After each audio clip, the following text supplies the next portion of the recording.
A Argentina é um carrossel sem fim, que ela estabiliza, cresce, se endivida. Na Argentina, a economia nunca é chata, é um parque de diversão de crise. Meio estranho falar isso, mas é um fato. Fala pessoal, bom, na semana passada o Javier Milei sofreu sua primeira grande derrota eleitoral. Ele perdeu ali as eleições legislativas na província de Buenos Aires, até então o maior colégio eleitoral do país. O impacto também foi imediato, que a Bolsa de Buenos Aires despencou mais de 13% e o peso argentino caiu mais de 4%, ou seja, o mercado não estava de brincadeira, porque aqui traz uma certa interpretação. Sem apoio político, o programa econômico do libertário mais famoso do mundo dificilmente sobrevive. E essa é apenas mais uma das dezenas de crises que a Argentina já enfrentou. Um país que em tempos de glória tinha renda per capita maior do que a França e da Alemanha no início do século XX e hoje só aparece no noticiário quando a palavra é crise. Mas antes de a gente mergulhar nessa montanha-russa recente na Argentina, primeiro bem-vindo a mais um episódio do segundo ED de Crise da UVP Capital, onde a gente analisa tanto a economia, política, sociedade e, claro, como isso impacta os seus investimentos. E aqui é só um spoilerzinho, se você acha que o Brasil tem problemas, é porque você ainda não conhece os problemas da Argentina que eu vou te contar nesse vídeo. Então, pra gente entender um pouco a crise da Argentina, eu não vou começar da época boa, na época ali das vacas gordas, já vou iniciar no caos. Então, começando, na virada do século, a Argentina já mostrava sinais de fadiga. A famosa lei da conversabilidade, implementada ali nos anos 90, começou a fixar o peso argentino ao dólar. Ideia que na época foi vendido como uma solução definitiva contra a hiperinflação. Lembrando que o Brasil também estava passando por esse período. Inicialmente ela funcionou. Depois de anos de reajuste diário, os preços finalmente começaram a se estabilizar. Mas como todo remédio em excesso, virou também um veneno. Na época, com o peso artificialmente valorizado, os argentinos enchiam os carrinhos de produtos importados que eram extremamente baratos. Mas suas exportações ficaram engessadas e a indústria encolheu, deixando uma balança comercial no vermelho. E o governo? Bom, o governo ele tapava o buraco com mais dívida externa e, é claro, no fim dos anos 90 a dívida já passava de 150 bilhões de dólares e o desemprego rodava em torno de 15% e o país se arregava ali aos acordos sucessivos com o FMI. E o FMI? Bom, ele vai ficar muito famoso aqui no vídeo porque é aquele velho dilema de sempre. Ele vai negociar a dívida da Argentina como se fosse rotina,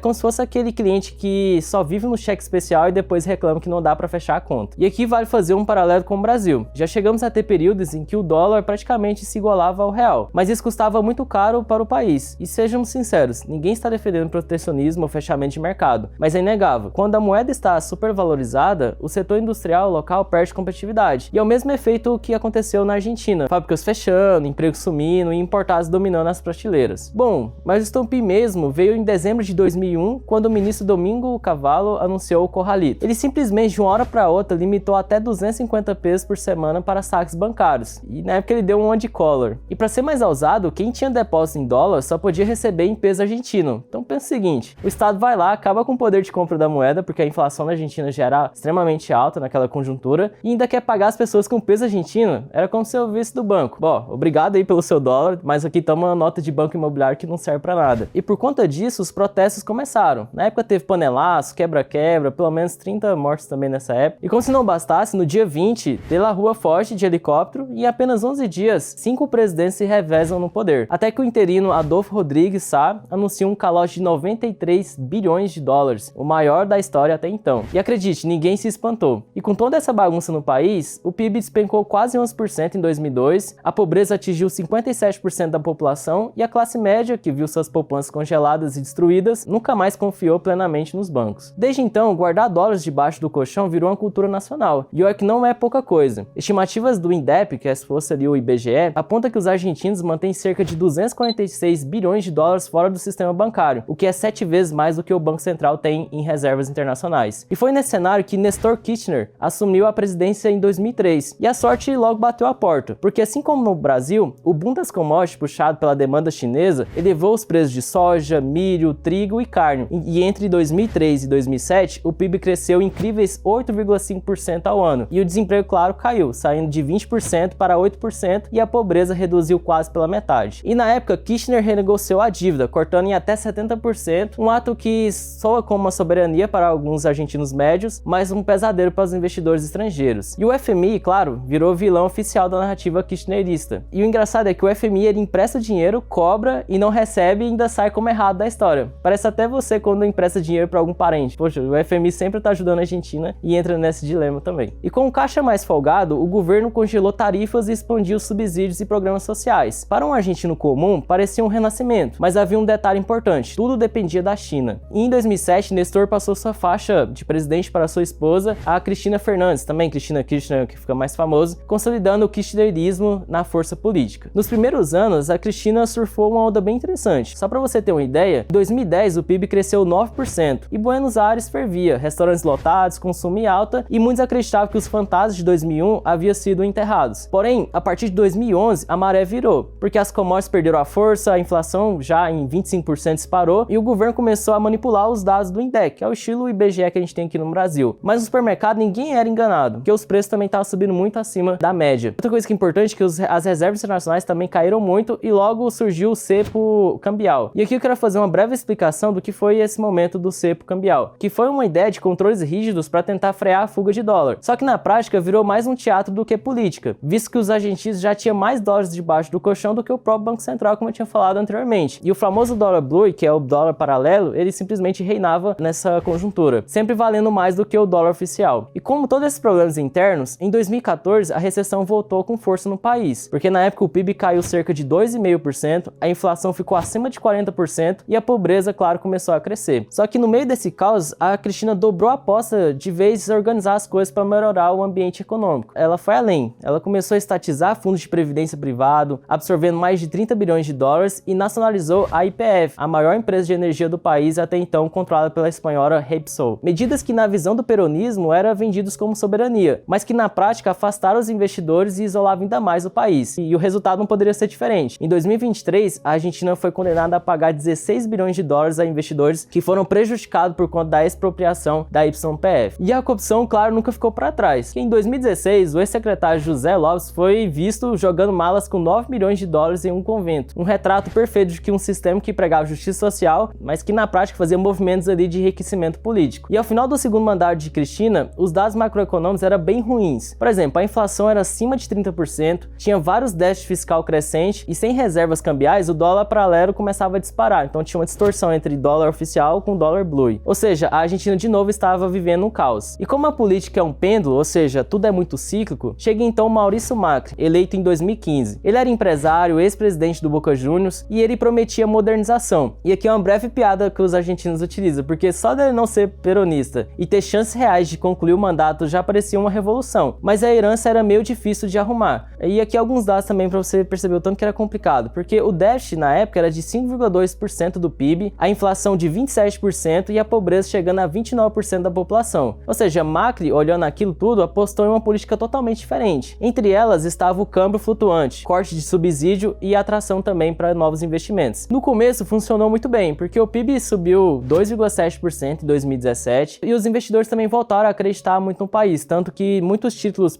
públicos foram emitidos. Mas a inflação era o calcanhar de Aquiles naquele momento. E para tapar os buracos, o Macri ele simplesmente endividou ainda mais o país. Nos 2 primeiros anos, ele captou mais de 40 bilhões de dólares, muito deles com o famoso FMI. Enfim, o FMI não aprende. E como no contexto doméstico estava bem ruim, começou a piorar no cenário externo também, pois quando os juros nos Estados Unidos subiram em 2018, a Argentina foi uma das primeiras a quebrar, visto que grande parte da sua dívida já era vinculada ao dólar. E aqui eu queria colocar uma curiosidade, porque o Brasil já passou por isso na época do Getúlio Vargas e também do Juscelino Kubitschek. Ambos queriam reindustrializar o Brasil e simplesmente se endividar em moeda estrangeira, apostando que as exportações de café iriam resolver os problemas internos. E aqui uma curiosidade, isso aqui é mais uma visão de economistas desenvolvimentistas. Quando o país está crescendo, geralmente ele cresce muito com a emissão de dívida, mas se endividar em moeda estrangeira, você pode ter um choque na economia doméstica, isso também pode gerar um pouco mais de inflação. Tanto que a inflação na Argentina tem muito a ver também com inflação cambial, não simplesmente de oferta e demanda. Você pode aprender a fazer o seu dinheiro, fazer mais dinheiro por você. Agora, se você quiser aprender comigo, até onde eu sei também, porque eu também não sei de tudo, mas eu sei de muita coisa, eu te convido a entrar na UVP, acesse aí alvp.com.br. Ah, mas eu sou rico, eu vou ter que estudar, vou ter que fazer escola igual todo mundo, por que eu não posso simplesmente pagar um cara para cuidar do meu dinheiro? Bom, a gente tem também. Depois lá dentro da escola você vai descobrir, a gente trabalha com a consultoria, trabalha com um profissional dedicado para cuidar do seu dinheiro, mas eu queria que você vestisse a sandalinha da humildade um pouco e descobrisse que ainda tem muito para aprender. Lá dentro da UVP tem marcação a mercado, lá dentro da UVP tem gestão de portfólio no Brasil e no mundo, né? Gestão de portfólio na China, etc. Você pode aprender. Mandar é fácil. Se você quiser pagar alguém para mandar qualquer assessoria aí, você contrata um badeco que vai lá obedecer tudo que você pede para ele fazer com a sua carteira, mas não necessariamente é isso que vai te dar dinheiro, não necessariamente é isso que vai te levar, pelo menos, para o clube do milionário em dólar.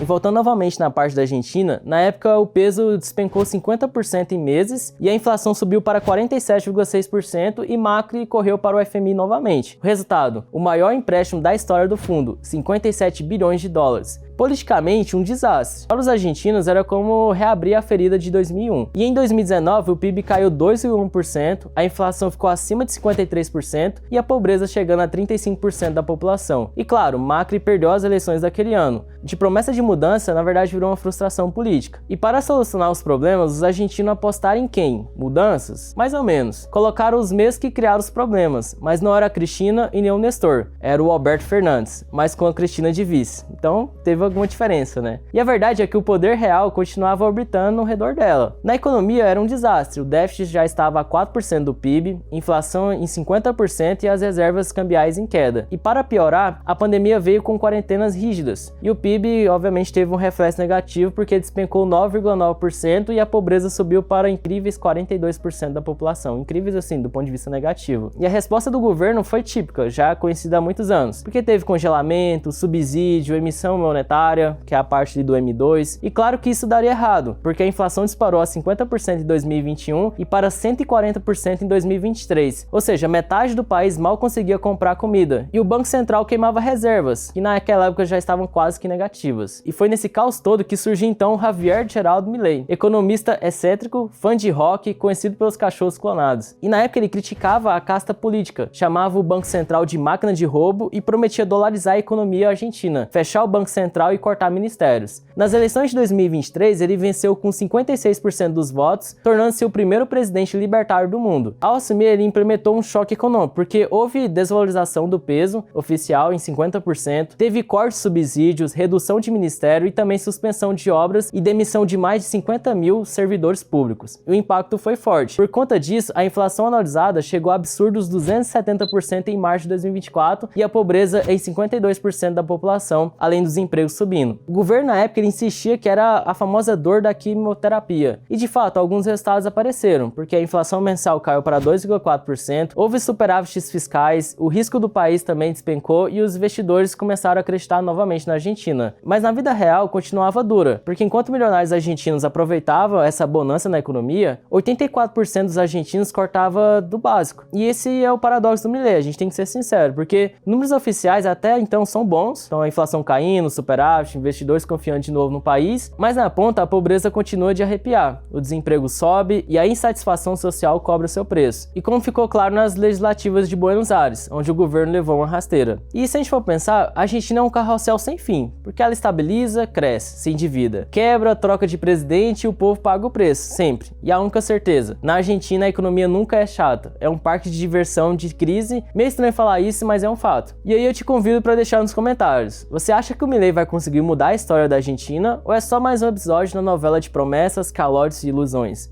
Deixa aqui sua opinião e, claro, não esqueça de curtir o vídeo, se inscrever no canal e ativar o sininho para não perder nenhum episódio do Segundo é Dia de Crise, programa da UVP Capital, onde falamos dos problemas da economia, da política e da sociedade e, claro, como tudo isso impacta seus investimentos. Então um abraço, até semana que vem. Falou!